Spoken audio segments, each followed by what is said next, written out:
Have you caught wind of the stats behind Katy Perry's Lifetimes tour? It's like she's raked in 8 figures from ticket sales, over $80 million. Yep. Wow, that's insane. 45 shows in the US, Canada, and Australia, right? Exactly, and that's just the start.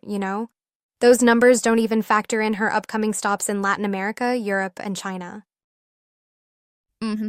It's like, every time I hear about her, I'm just blown away by how her tour sales are defying all that harsh online criticism. Absolutely. And here's the kicker.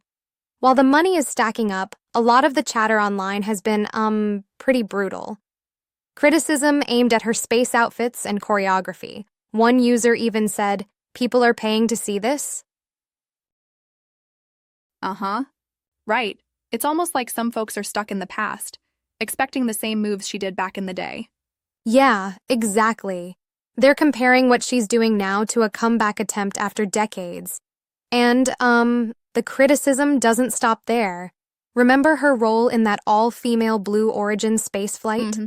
Oh, yes. That trip was tackled with a fair amount of ridicule, with some saying it was a total waste of money. Right.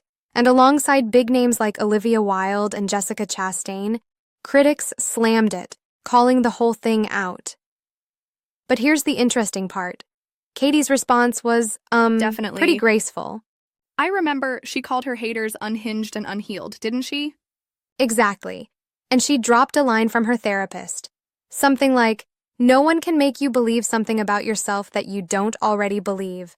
It's almost like she's turning the negativity into personal empowerment. That's really, something to admire. The way she flips the criticism on its head and uses it to fuel her own narrative of growth and, well, self-acceptance. True, and it gets even more layered when you consider the personal storms she's weathering.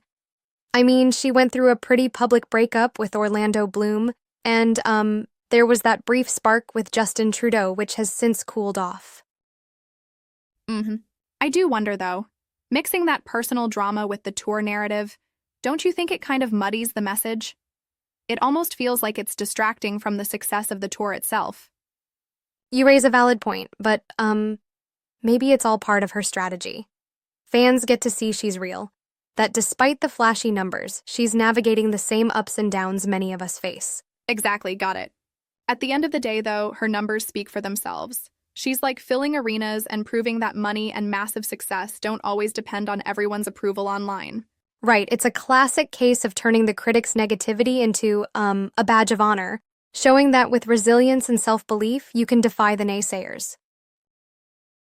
Mm-hmm, absolutely.